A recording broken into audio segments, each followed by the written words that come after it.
On this episode of the Military Mindset for Business podcast, I'm talking to Dave Newdick. Now, Dave owns a business called Integrated Training and Documentation.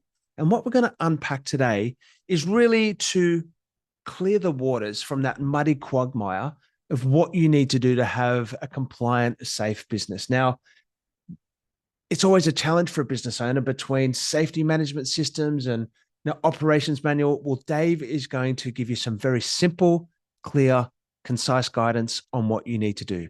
So stick around. Military Mindset for Business pod coming up.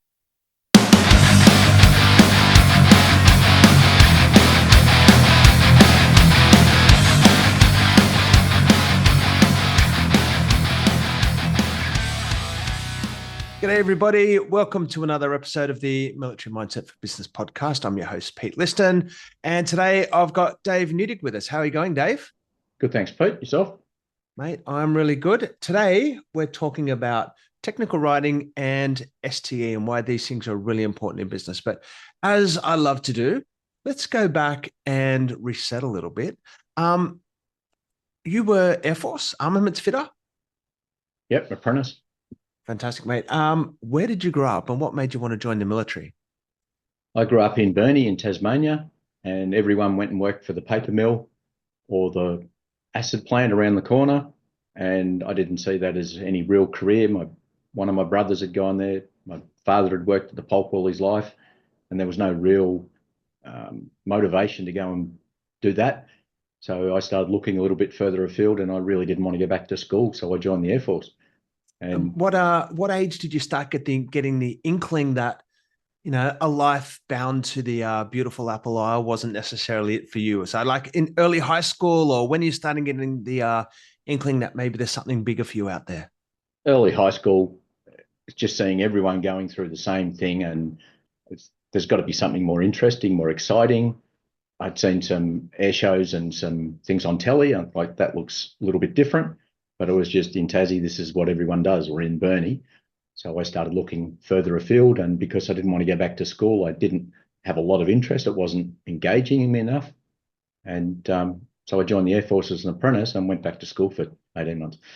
So how old were you when you joined the Air Force? 16. 16. It's a big move for a young fella, mate. When I was 16, there was no way that I was mature enough to leave home and go and join the military.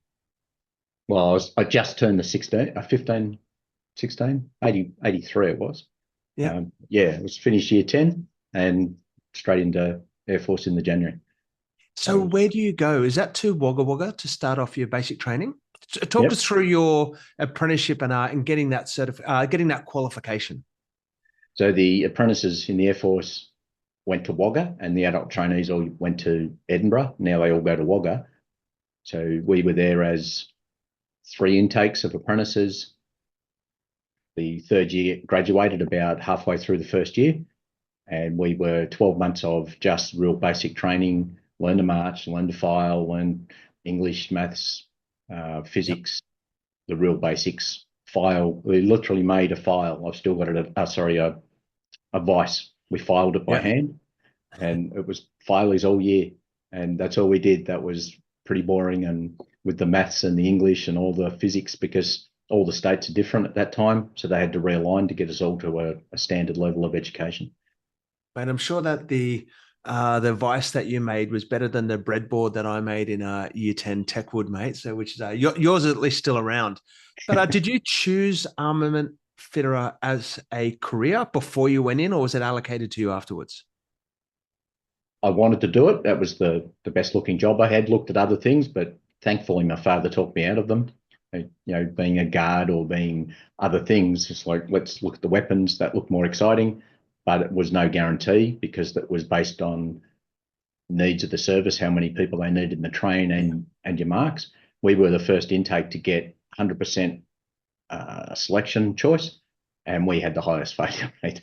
So it wasn't a good thing for the Air Force, but normally they would allocate you a role, but we all got our first choice. So I got my armament fitter and really enjoyed it.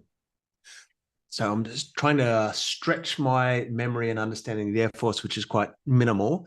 What kind of fleet have we got at the moment? We've got F-111s? No, they went out about 10, 15 years ago. Oh, sorry, Yeah, no, back when you were joining up, what airframes were you joining up to work with? sorry. Yep, the Mirage, the Mirage still around. F-111, Iroquois were still in the Air Force, the helicopters. Yep. We had Hercs, a lot of transport, different transport aircraft. The F-111 and the Mirage were the mainstays and the fighters where everyone wanted to go. So Mirage, we're talking a way back then. When did Mirage phase out and F-18 come in? Was that the F-18 was the Mirage replacement? Yeah, around 85. The new project was around 84, 85. They'd sent guys across to the States to do training, and the new project teams were set up, and they started up the squadrons. 2OCU was in 85, 86. They'd come around Australia. So my first posting, I wanted to go to the East Coast, so they sent me to Perth. And I was As working on happens, Mackies. yeah. No guns. We were working on ejection systems, nothing else. But in hindsight, it was a good education because I learnt the back room, the depot level, pulling every seat apart, nut, bolt, and washer. So that was good from that side, and learning the supply system in the stores. I broke my knee, did my ACL playing rugby union for the RAF, and got put in the workshop. So I got to see flight line and the maintenance side and the support side. So that was a good grounding for later on in life. I didn't really enjoy it that much. And Perth wasn't exciting from an armament fitter because it's just ejection seats and small arms. Hang on, is that even within the same trade or job role? Yeah, armament in the Air Force, anything goes bang, and the weapon system that supports it. So the aircraft weapons delivery system, the computers, the all the launchers, all the racks, plus the bombs and missiles that go on them, the gun system, countermeasures, and active countermeasures, and the ejection systems. So because the ejection system is explosive in some kind of form, that's how they, tick the box and send this lad across. Now, I've got to ask, did anyone have to use any of your ejection systems? Like in a real event? Yep, one pilot while I was there ejected out of a Mackie. He was the only one in it. The back seat was empty. And I'd been there a few years, so I was an experienced tradie. And I went to the hangar that had all the wreckage brought back and went through. So we had to identify the parts that were remaining that were to the ejection system. That was really good, seeing the investigative side of it and understanding what went wrong and helping find the fault of the crash. But the pilot, and it's called a Martin Baker letdown because Martin Baker make the seats. And anytime a pilot ejects, they bring a carton of beer to the armament section. It's been tradition for a long time. They get a tie pin, a Martin Baker tie pin, and most of the time the ejection handle, we put on a trophy board for them. So we walked across with his carton of beer, and we all had a beer, and his name goes down in history. Now, was the Mackie destroyed? Like, this is look, I'm ejecting to save my life here. Yes. Plane crashing. Yep, everyone else can stuff up or something can go wrong, but our seats have to be 100% work every time. As long as it's in the envelope of the aircraft ejection. He got out okay because his engine stopped working. It went quiet and he's only got one. So pull the handle and he went out. Mate, GTFO. Okay, let's talk about going back into weapons. After doing the ejection systems, did you get across east side into an operational warplane? F-18s, yeah. I amplified for all the time I was at Perth, and I finally got to 77 Squadron Hornets, and I was there for the startup of the squadron. So we only had 5 aircraft when I got there. So we were getting new aircraft from the factory and doing all the acceptance on them, and then was there for the first 3 years of the squadron. Again, Air Force brethren, excuse my lack of Air Force unit knowledge. Where is 77 and where are you posted? 77's at Williamtown, just north of Newcastle. There's 377 to OCU there and the maintenance support unit there. 77's the longest serving, continuous serving fighter squadron. World War II originated, but they went to Japan after the war. So they were there in peacekeeping when the Korean War broke out. So they went from Japan to Korea, and that's why their crest is the Korean War Dog. Brilliant, mate. I never knew that. So what kind of weapon systems are we now talking on the Hornets? Like I'm going back to, again, this is going to sound pretty tacky, but Top Gun, we got Sidewinders and what bombs is it? Because the F-18 is the fighter aircraft and the F-111 is the bombing aircraft in the fleet at the time? Yeah. So the F-111 was a bit limited. It was like working on a Model T Ford. After I got posted out of F-18s, I went up to F-111, and it literally was like going back in time. But we had AIM-7s, we had AIM-9 missiles, we had 500-pound bomb, 2,000-pound bomb, a few 1,000-pounders, laser guided, JDAMs were coming in, long range kits with the wings and things. Yep. We had countermeasures, chaff flare, the 20 mil gun system. So yeah, it was quite a range of weapons. It was good. And what year are we looking at now? Early 90s? 88. Mid-90s? I got 88, yeah. posted to 77 in 88, and I spent 3 years there, then 5 years at OCU at the training squadron. Yep. And 2 theaters. So where did you, are we talking like sergeant, like corporal sergeant rank at this time? I was an LAC or troop at 77. I got promoted to corporal at 2 OCU at the training unit, and I was there for 5 years as a corporal. I'm interested, like, in terms of how pathways and sliding doors moments within the military lead to what we're doing, but particularly in this, let's just say, heavily compliant, high quality, high assurance environment that you're getting infused or inculcated to at a really early age here. Talk us through what's that like in terms of process structure, training, and just because there is no room for error within this space. Especially with ejection systems, knowing that you've got to be right. It can't be near enough's good enough. The 80-20 rule doesn't work on an ejection system, because if it doesn't work for the pilot, that's it, they're out. Everything else can go wrong, but they need to have that right. And we had a lot of problems with the F-18 because we had old ways of doing things brought across with the new aircraft.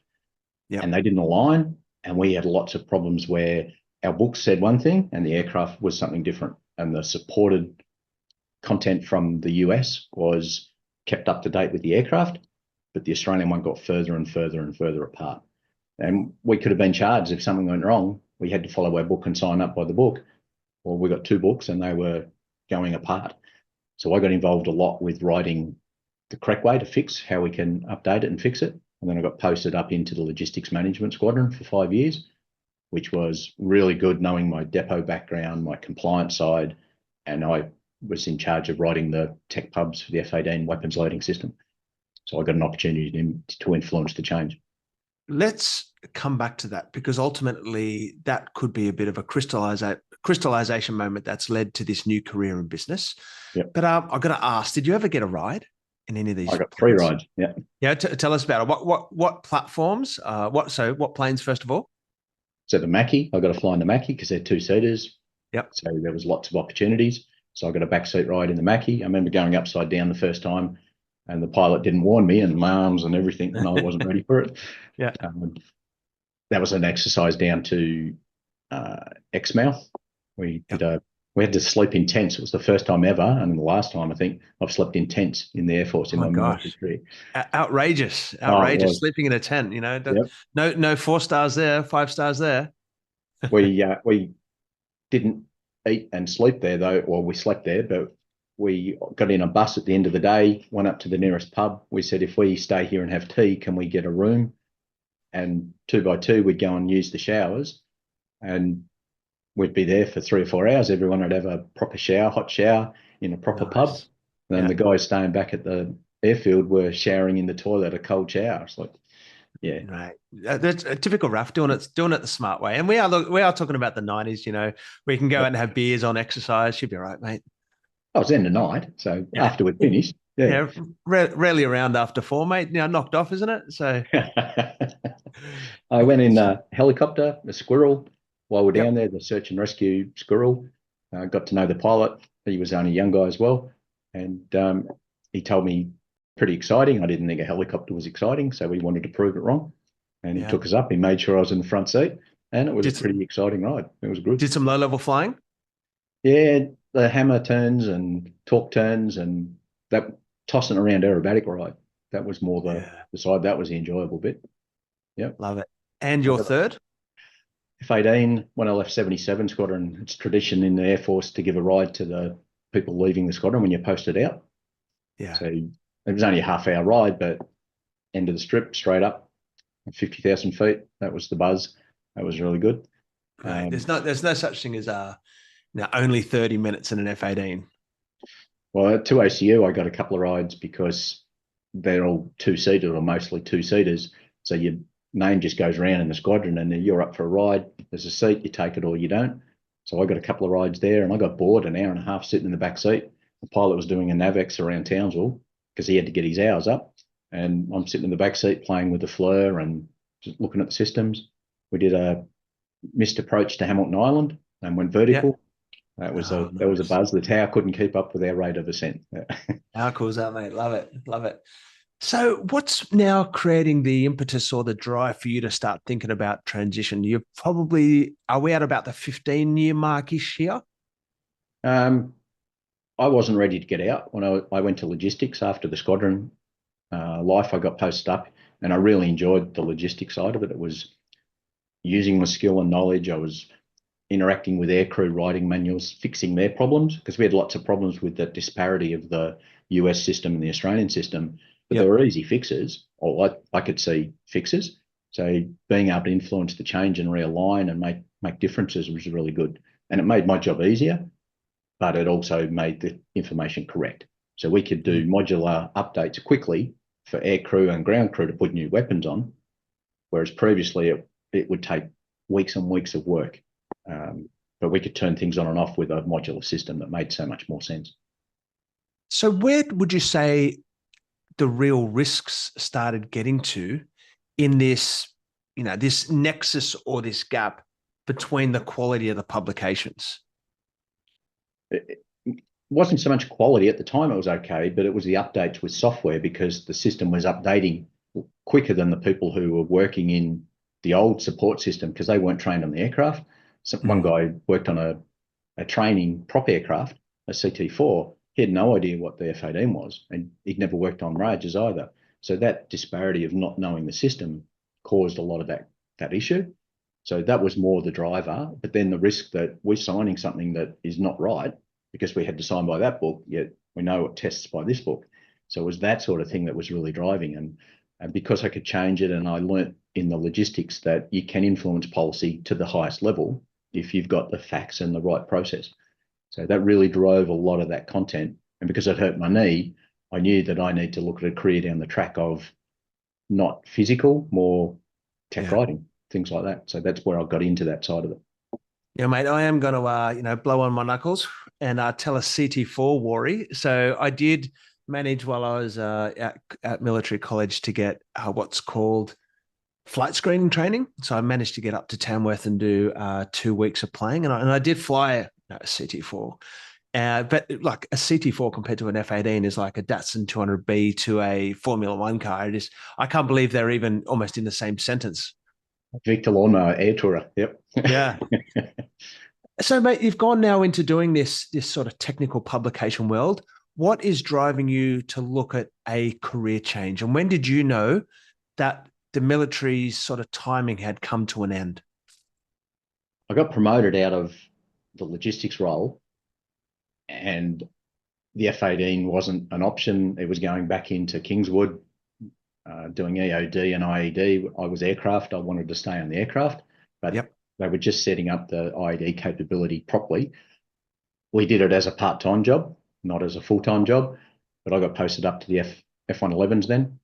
And because I was a fighter guy going into an F-111 world, a bomber world, that was a bit of a, I can't compare the army. I don't know if the tankers are going to be different than the infantry or whatever, but it was a big difference. Someone from fighter world going in and telling bomber world how the world works, that was quite a challenge.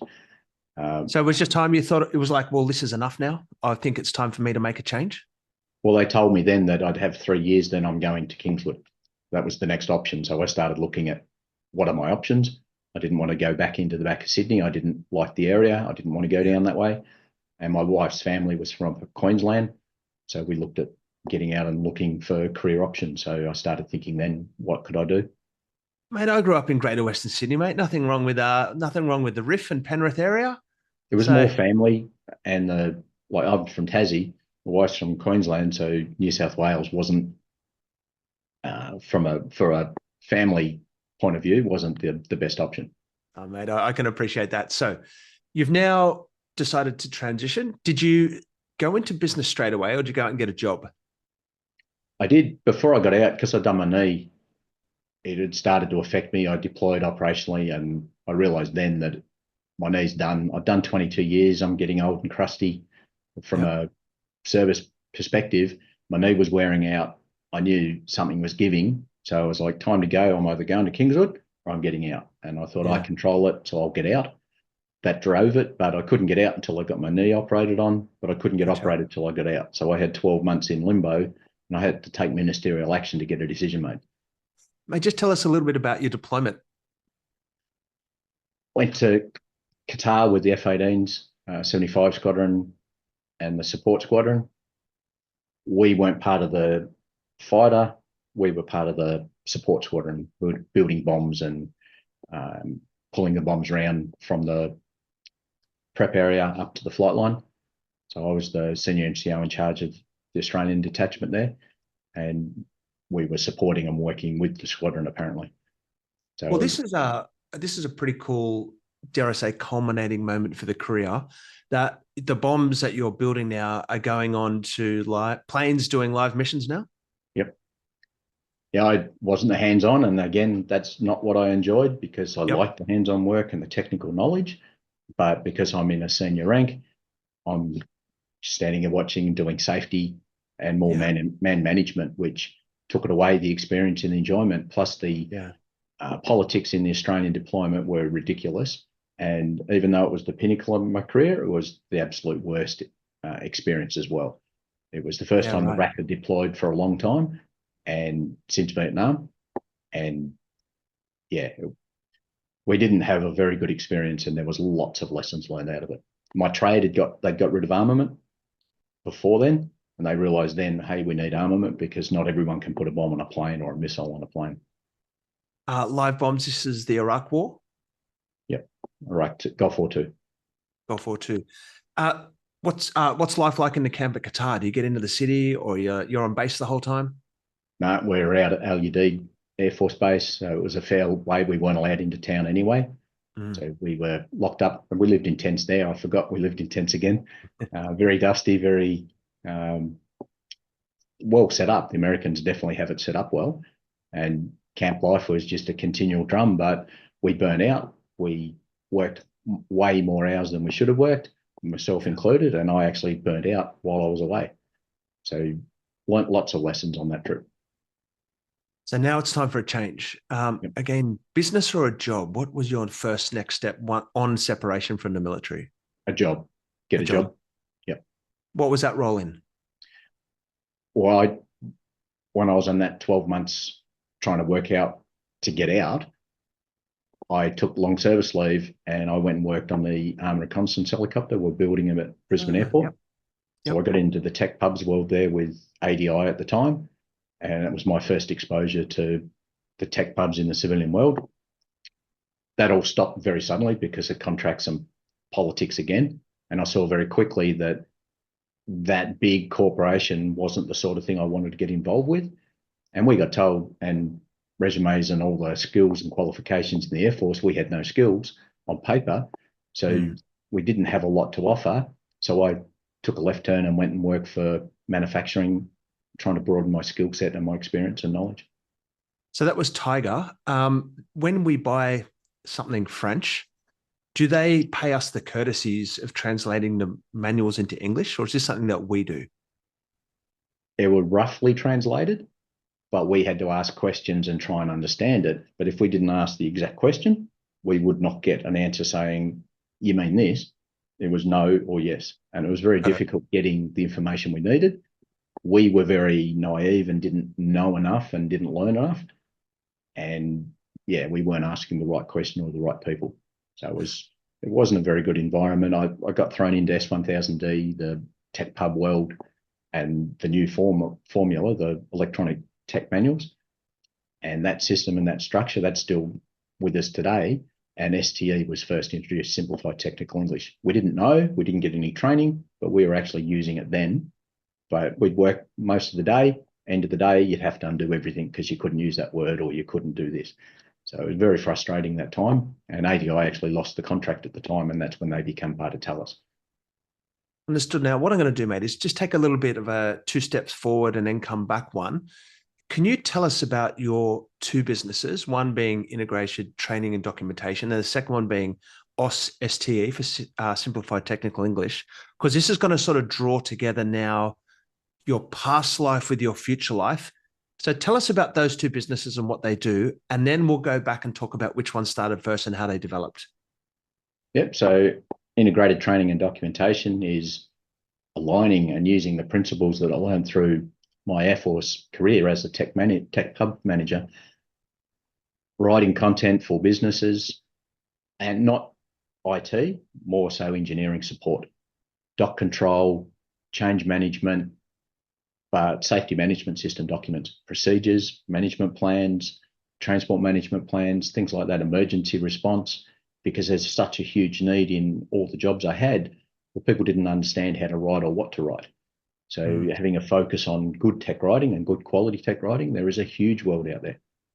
Yeah. And part of my contract and with the ARH, STE, one of the contracts I did through ITAD, we got training in S1000D and STE, and it was the worst training I've ever done. So I went and found out how I could get accredited or qualified in STE, and I become the first Australian accredited trainer under the ASD system to teach STE.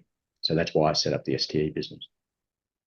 WTF is STE? So it's a way of writing tech pubs. It's been around for 40 years. It's not new. ARH in 2005, we were using it then. Yeah. It's been around since the 80s. It's a global way of writing technical content. It started in aviation because they wanted to be able to get people to read and understand technical information when English wasn't their first language. Now, it's sort of like forest for the trees, or, common sense isn't common kind of stuff. But there is a way to write that is clear, succinct, and accurate. Yeah. And it's particularly in high compliance, high governance situations, it is critically important that what you're writing has only one meaning and is clearly understood by anyone. That's what STE does. It takes the ambiguity away. We use a lot of bad terminology in English because we've got such a mix of languages, and we use phrasal verbs. For example, put out the cat literally means to pick up and put the cat out. But we say put out the fire. You don't pick a fire up and put it out there. Yeah. And people who don't have English as their first language, and there's lots of people in Australia, and literacy levels, that's where the STE comes in and looking at what are your audience. 4 out of 5 people only have a literacy level of 3 or lower. Adults. What's that? Tell us about the literacy levels. Reading, and as I talk here, I'm sort of wondering where my literacy level probably sits at. But reading and numeracy. And this is an issue that why you write a tech pub, and the Australian Government Style Guide says write for grade 7 in Australia. For grade 7 high school? Grade 7 high school. That's the Australian Government Style Guide. Even though Australia's got 50 or so percent of people who've got a university degree, there's only 14% have a level 4 or level 5, level 5 being the highest, of literacy, because you don't change your literacy because of your qualifications. You set your literacy around year 7, year 8, and unless you study it, it doesn't improve and doesn't change. So most people, and 4 out of 5 people, only have level 3 or lower in Australia. Mate, well, must admit, I've got to be one of those 4 out of the 5. Like, absolutely. I think I'm one of the few people that ever went through their army career, never getting a degree. I did start 3 of them, but I didn't finish any of them. But anyway, that's on another tangent. But coming back to that, it's almost a pragmatic, simple approach to keep it focused at year 7 understanding, because that also means the quality of the writing and the simplicity of understanding what is being written is far clearer and to a higher quality level. So it's not IQ, it is different IQ. So your understanding might be there, and yet there's words that you understand, but it's the readability, and it might take longer to read it or understand it, and also focusing on people from other languages. Yeah. So having that, and with Australia being such a diverse culture, we do need to think about that. Plus, if we export content and you're going to translate your content, it's easier to translate if you use STE as the baseline. A And little bit of a tangent here is why don't lawyers and contracts written in STE? well, legislation has to be written in plain English, but it varies across different departments and it's not standardized. They're just bringing in international standards for plain English, plain language, because they've realized how different it is across so many different organizations. Lawyers are supposed to be writing in plain English, but a lot of them don't, and they could really benefit from it. Yeah, it's just speak to one lawyer and get three different solutions. Speak to three lawyers and get 30 different solutions. So, mate, tell us, when did integrated training and documentation itad.com.au start? What was the emphasis to say, hey, I'm going to get out of corporate world and I'm going to do this for a living in my own way, in my own business? So I started contracting. I did a couple of permanent jobs, but one was they were going to go to China and do all the manufacturing. So it was a clear path of this isn't going to be around for long. I went out and did some contracting work, tried a few different companies. I'm not the fit. We'd sit and wait in meetings for 15 minutes because people would turn up when they wanted to. The discipline and the spirit that I'd learned through the military career certainly wasn't there. So I tried a few. My eyes twitching just thinking about it. Just the disrespect for anyone and everyone. People, oh, come when I'm ready. You know, there's a whole room full of people, and yeah, it wasn't the discipline there. You'd sit there 5 minutes early, and you'd be still sitting there 20 minutes late, waiting for people to drip and drop in. They had incidents. There was lots of ways of managing stuff, and the turning point for me to go out on my own was the CEO said, "Near enough, 80% is good enough." And I had a parts list in front of me, and we had 10 parts on the list. And I said, "What do I leave 2 off here? Do I?" And he goes, "Yeah, just pick any 2." And he was dead serious. Should be right. So Yeah, that for me, it's like, no, you can't do that. That's ridiculous. I get the 80-20 when you can, but when you need it, that's not right. So I set up my own business and got into mining. And that's where integrated training and documentation really kicked in, that there was a need for it. I'm always fascinated about that first contract or that first opportunity. How did you go from, starting this thing to actually getting that first gig, and how long did it take?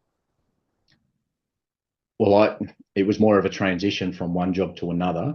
So we were doing a lot of compliance because people didn't understand. They'd pull out the pocket of their copy from 5 years ago and they'd be saying legislation says this. Well, actually it's changed and now it says this. And because we had to consult with a lot of people, they'd all have an opinion. Well, who's right? So we started to get into, let's look at the legislation and learn it for ourselves and realize that we can do this and advise them and give them good information.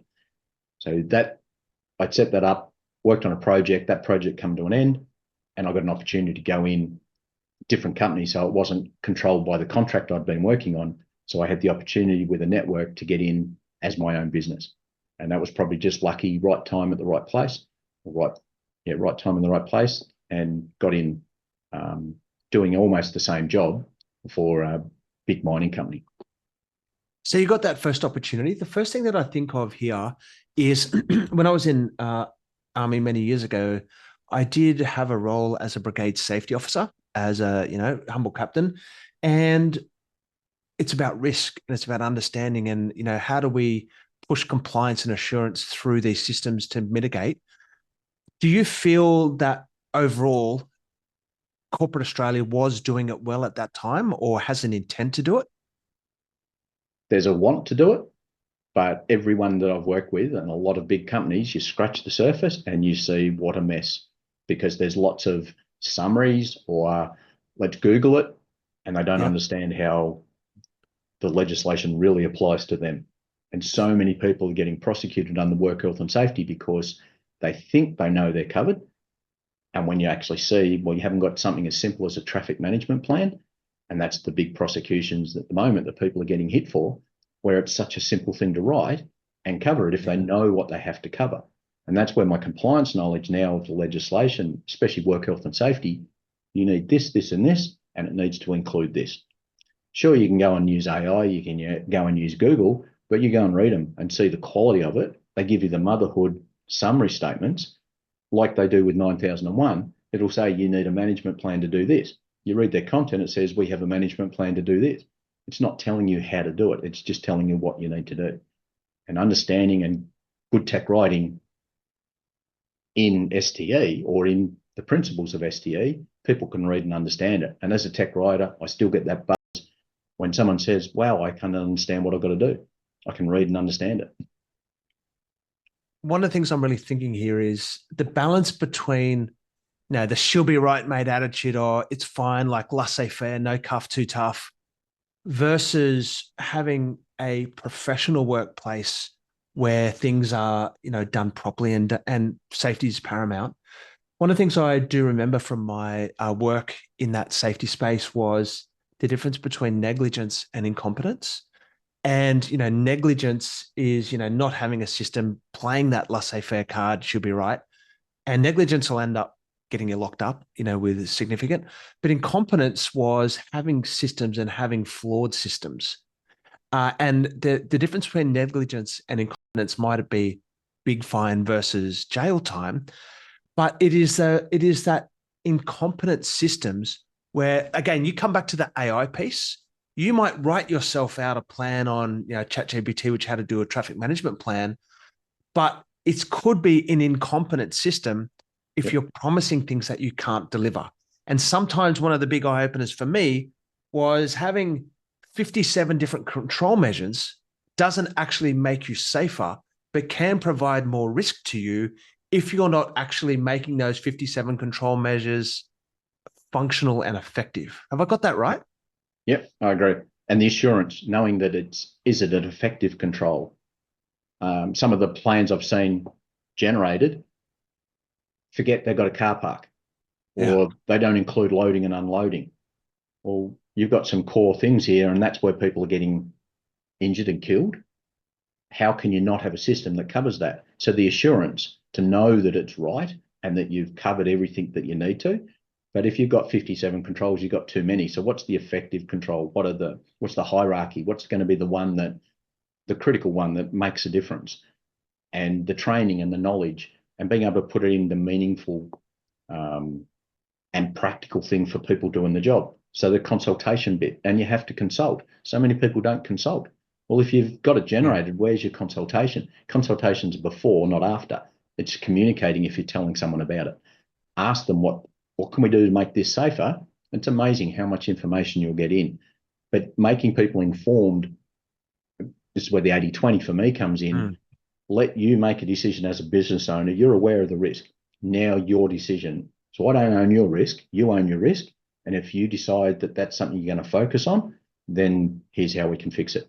But you can't have 57 controls, but you've got to have the most effective one. And that's where the good risk management comes in, I think. One of the things that I think of here now is going back to doing some kind of brigade activity or battalion activity and doing that clunky old military risk management Excel spreadsheet that we used to do.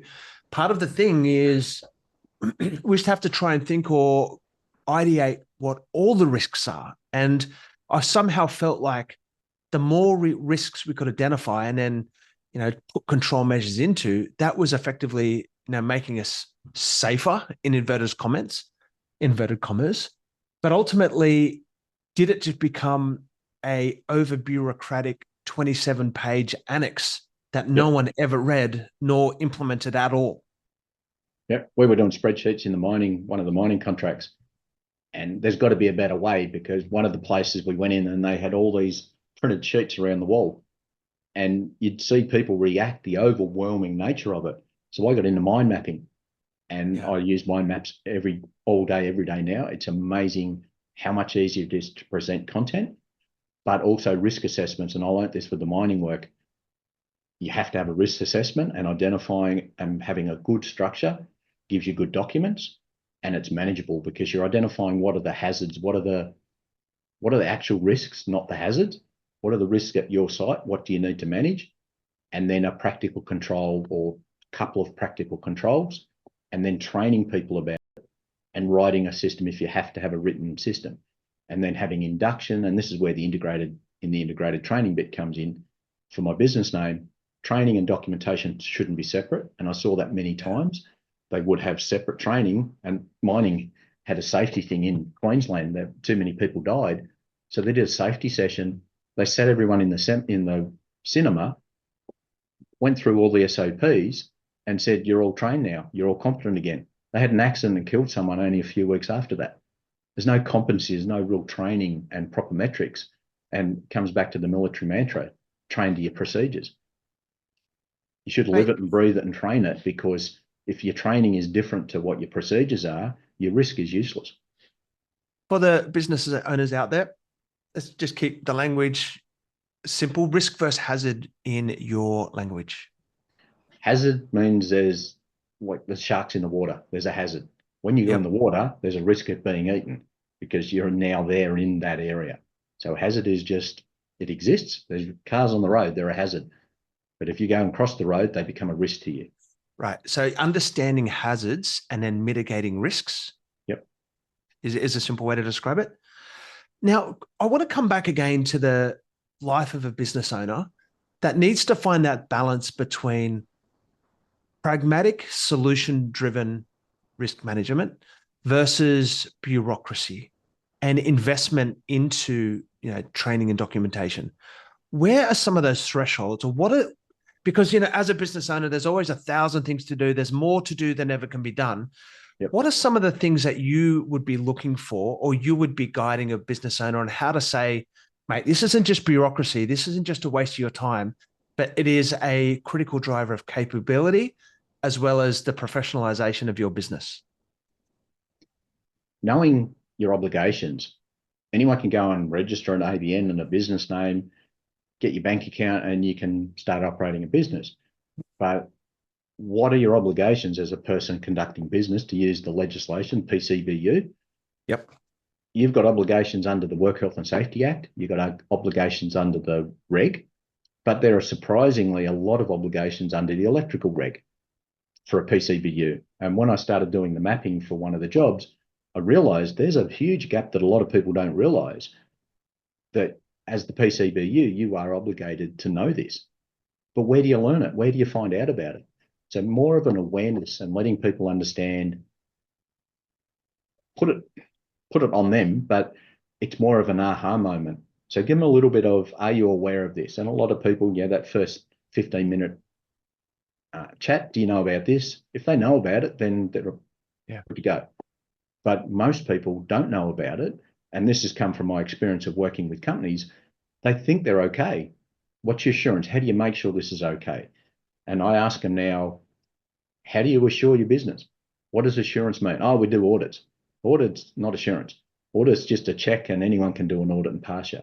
And audits are, in my opinion, one of the biggest things that lets people down. But what other things do you have with assurance, like supervision? How do you know something works? How can you be certain that your risk is effective? How do you manage change? And if you can answer those questions confidently, then you're normally okay. But if you can't answer or don't really know, what keeps you up at night? We've talked to a few people and they're really worried this is going to be a problem. Let's have a look at it. What can we do? And their system's ineffective. Being aware of and understanding what applies to them, the hazards and the risks, because there's so much, you're drinking through a fire hose. Being able to filter down and what's the biggest one that you need to address. Oh, I didn't realize I even needed to address it. Let's focus and see what we can do.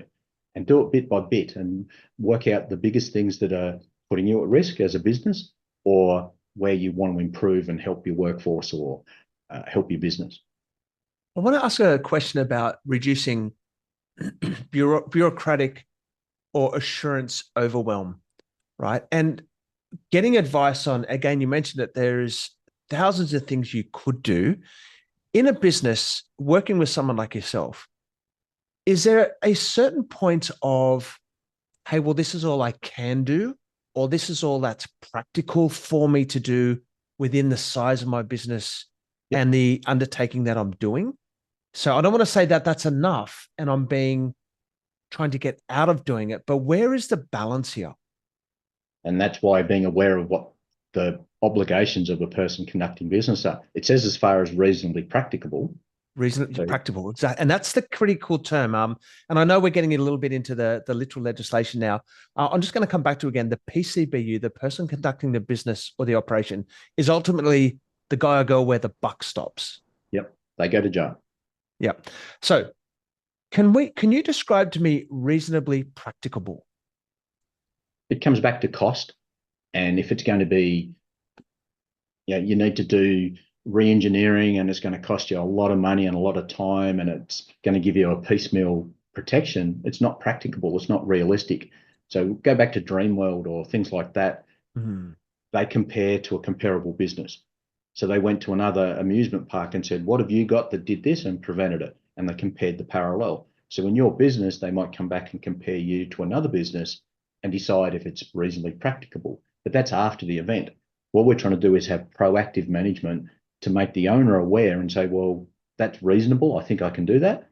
If they don't want to do it, it comes to negligence. But that's their decision, and that ties in with the will and the want and the understanding. So it's that, and that's why it's their call. It's not my call. I don't own the risk. All I'm trying to do is make them aware of there's a lot more behind that you might not know about, and then they can decide whether it is practicable or not. And this is where I really want to get the light bulb moment for, particularly small and medium business owners, is you don't have to do everything. You don't have to destroy your business in a bureaucratical framework trying to solve and resolve, risks that are probably improbable and have, whatever the impact is on that anyway. But engaging with someone like yourself can really unpack, again, those keywords, reasonably practicable. What is that number one I should do? And what is the second one that is realistic for me to do? Yep, agree. Okay. Engagement versus consultation. Sorry, engagement and consultation, I should say. I'm always looking for ways to drive tempo and performance through the business. And as a business owner, you might think that you need to lock yourself away over a weekend and do like a 48-hour bender on building your safety management system, whatever. Engaging with your team and consulting with your team, how can we really drive tempo in terms of listening to them and seeing what the risks are from their perspective, or the hazards are from their perspective, I should say? Coming back and doing something as simple as a risk assessment, a 1 hour meeting, if you've got it planned and prepared and ready to go, it's more effective use of time of everyone than someone else going around and talking to 10 people or 20 people, because there's an hour each time to get there and sort it out. It's actually more effective. Plus, you get people's opinions and discussions going. Someone will hear, but we can't do that because of this.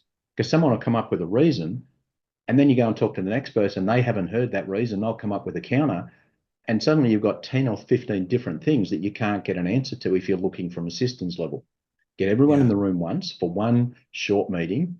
Come up. Here's the problem we're trying to fix. Don't try and fix the world. Exactly what you're saying. Be practical. What's the number one issue we're going to fix? Come up with some decent goals, and this is where the military management, the terminology, and here's the issue, we're going to fix it. Next week, there's another issue. You can't do this once and not maintain it. You've got to put in document reviews, should be in a schedule. If you've got 12 documents, you should be reviewing them every year. That's one a month. If you've got 300, you should be doing them one a week. It should be in your plan. Risk review, risk assurance, auditing. It shouldn't be once a year job. It should be part of your daily or weekly activities that you schedule in and routinely do. So it doesn't build up into a mountain.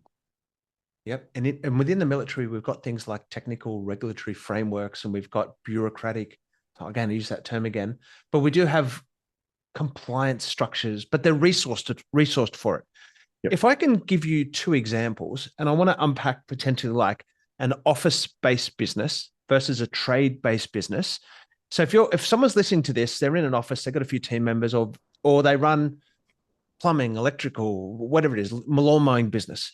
Can you give us like three top tips for each of those segments about what they should be looking for as part of their compliance process? I go back to the standard. How do you manage change? How do you consult? How do you keep records of that? Look at your obligations. Do you know your obligations? I would turn them into questions because, like I said, if they're aware of it, then there's probably not a problem. But are they really aware of it? When's the last time they looked at the legislation? Changes every 3 months. Yeah. Sometimes work health and safety. So when's the last time you looked at it? And when did you last consult with your workers before you made a change? Because work health and safety, you have to assess the risk before you make a change, not after. And this is where the consultation comes in. Your workforce will know, I found out some new stuff on the weekend about the Electrical Safety Act with power cords and power boards, extension leads, the obligations on the business owner in an office or a service environment. And I didn't realise that detail was now in the legislation for electrical. And then hence, as soon as it's there, you've got the compliance obligation to follow it. And Yep. so are you even keeping up to date? Do you set an alert for any time these things are, some kind of automation, any time's an update, you're getting push fed that update? So an update shouldn't be rewrite it. And this automatic update, well, if you haven't assessed that change, how does it affect your business? Because you'll see a lot of people, and this is probably one of the biggest gaps that I see, is people say, we've got automatic updates. It's great. How have you assessed the gap? If you had ABC last month and they've changed it to A, B, C, D, E, F, G, you've got to update your process to support that and put in those extra steps or remove the steps. Or there could be whole new letters added into the regs. Unless you're seeing and looking at the change and assessing, is there an impact to your business? You don't know. And that's where most people get caught out. I see one big driver here, right? And that's a lot of people are going to be happy with a small laissez-faire she'll be right business. Those businesses are probably where people are self-employed. Those businesses are probably where they may not be building a significant asset for themselves or for the future, because when they stop working, their business will end. However, there's a shift here in what we want to be able to do is how do we actually create businesses that are assets that may be sellable and maybe one day be able to operate without you. And there's two parts to this. Number one, yes, there is the sleep easy part, that you can lift that, waking up in the middle of the night and worrying about safety or whether someone's going to hurt or have you done all this. But ultimately, we want to build professional businesses because if you want to go for any contracts of significance, you are going to need to demonstrate this kind of framework that you've got these systems in place. But ultimately, what this really comes down to me, is are you a business that's learning lessons? And when we come back to the direct application of our military experience, this is as simple as post-activity reports, PAR, after action review. Even if you finished a job, you're a plumber and you do a big job out the back here and something happens, do you do a quick review of what went well, sustain, improve, fix? Is this a real fundamental application of what any business owner could be doing as a start point? Absolutely. Index. How many times you look at it to say what went well, and this is where our deployment to Qatar, we didn't learn any lessons that we'd done from all the exercises. We went there and we know that this is a problem when we weren't fixing it. Businesses, when you do industry, a related business has a problem, review it. Have you learned from that? Can you learn from that? And that continual improvement, but so many people have blinkered and we do it right, we're fine. Whereas you can learn, a wise man learns from other people's mistakes. And it is true. If you have an incident, what can you do better? How can you fix it? Audits can come out with that sort of stuff. If you haven't had an audit, how are you learning your lessons? Yeah, and look, for me, this is my personal little light bulb, is again that after action review, AAR, PAR process. And even at the end of every decent sized job or every new job that you've never done before, just taking that 5 minutes at the end, get the lads or girls in a huddle and say, right, sustain, improve, fix. What did we do well? What could we improve? What went wrong? Document it, implement it, improve. Yep. Yeah. And so that's on the, let's just say that's the level for the self-employed, the small little she'll be right business.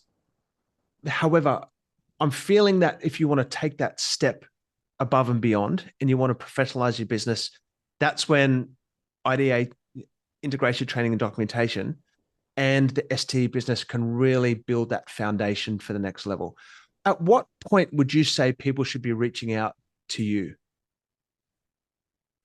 If you want to start up a business, if you want to expand your business, or if you want to review, now's the time to ask those questions. How do you do assurance? What are your obligations? What's the latest change in legislation? For me, it's any time at any stage, because this does apply to an individual and it applies to a bigger business or projects and things that you're doing. So any time when you're looking at your business, and you should be spending time, how is it effective? Is my risk management? I'm not causing harm to someone else if you're a single operator. Those sort of things. You've got obligations there to other people if you're going outside your business or you're providing information. So it does apply to anyone at any stage. What about particularly in terms of engineering and manufacturing, OAM, and doing any potential work with heavy machinery, or where there's more latent risks and hazards sitting out there? Even more, because of the controlled plant or registered plant, you might have safe work method statements, standard operating procedures, licensing. There's reportable incidents, registrable plant. There's so much there from those areas. Manufacturing, you need all the consultation. Consultation hangs pretty much everywhere. Any business has got employees, you need to be consulting. And so many people don't do it. There's an Australian code of practice. Most people aren't aware of it. Mate, if you're a business owner sitting out there right now, and this is, tickling your fancy, or, pricking your ears up because you're not sure of the confidence your own, assurance and compliance frameworks, what does it sort of mean working with you? Like, what's your steps? How do you come in and unpack my business, for example? So again, going through, and this is what I really was able to hone in on the workshops that we did with you guys over the last few months.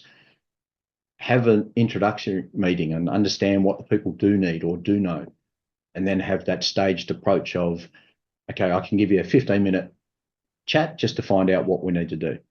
Then we can look at a couple of hours of exploring and seeing. And if you're aware and you're confident and comfortable, that's all you need. But if you need more help, then we can go into the next level and go into detailed mapping and get you comfortable. Where do you find the information? Where can you go by yourself that you're happy to go? Or where do you need more help? And the final package is the full mapping and compliance for your business into what you do. So the first bit is understanding what you do, and then deciding whether you need to go any further, or if you're comfortable and you're comfortable in what you're doing. Dave, and this is one of the things we're really passionate about within the veteran business community, is raising standards and the level of professionalism across all of our businesses. Because ultimately, we do want to put them in a position where they can win bigger contracts, win better contracts, and build a stronger, more profitable, resilient business. So, mate, we really appreciate you being a part of the community, and we'll put all of the contact details down into the show notes. And for anyone out there, I want to bring out the two business names. It is Integrated Training and Documentation, itad.com.au. And the second one, AUSSTE, that's AUSSTE.com.au. It's really important, no matter how big or small your business is, to have an assured, a compliant, and a safe workplace, because ultimately the buck stops with you, and people deserve to go home at the end of the day. Mate, what's in the next chapter? So you've got these two businesses kicking on at the moment. You got what else is happening in your world? I want to focus more on the Simplified technical English, doing more training. I'm an accredited trainer, and more businesses outside defence and aviation are using STE now around the world. And I want to get into that area to help people learn how to write, because there's no training in Australia for tech writing, no accredited training, but everyone asks for university degrees in tech writing. And good luck finding that. So there's a real gap, and I get a good buzz from doing the STE training, and we want to expand more and do more of that. Just a little bit on that. What are some of the indicators that you would be suggesting a business should be looking at updating their documents and manuals into STE, or alternatively coming to you to help train their team so they can do STE internal? if you export, it's the basis for all translation now is STE. The international standard is recommending STE. If you have low literacy workers, which remember 4 out of 5 people in Australia are level 3 or lower. So I would say everyone. And if you want to improve your document so you can read and understand it, how many times you hear people say, oh, I've got to take the manual home to learn it and understand it? Yeah. You should be able to read it and understand it. The obligation is on the writer, not the reader. So most people could benefit from it. And we do have in Australia a labour shortage, and there is a big market for getting offshore team members into our country where English is a second language, or plus we have such a diverse multicultural community anyway, where I believe maybe 25% or 30% of the nation are new Australians and come with a whole suite of. So I think if you have a diverse workplace or a multicultural workplace, what is that? Do they understand simple technical English? Yep. Mate, brilliant. Dave, we'll put into the show notes for anyone to connect with you. Really appreciate your time and joining us today. I'm going to wrap it there, but what I want to do is just do a quick shout out to anyone within the veteran community that could be serving members. You might be looking to transition one day. You might be a spouse or a partner of a serving member or veteran, or someone who is has served in uniform and is passionate about enterprise, entrepreneurship, and actually going into business for yourself. This is literally the reason the veteran business community exists. We do weekly online networking activities. We do boot camps. We do all sorts of training. We're supporting the Veteran Expo happening in Brisbane on September the 9th this year. So if you want any information at all about joining the veteran business community, you can find me on LinkedIn. You can find people like Dave, great members of the community, and you'll find us at www.veteranbc.com. If you're watching this on YouTube, can you say good day? Put something into the chat, put something in there. Any of the comments will be able to get Dave and get him to, reply to you directly. Outside of that, Dave, mate, thank you very much for your time today and appreciate you being a part of the veteran business community. Thanks, Pete. Thanks for the opportunity. Brilliant. My name's Pete Liston. We'll see you next time on the Military Mindset for Business show. Pete Liston, out.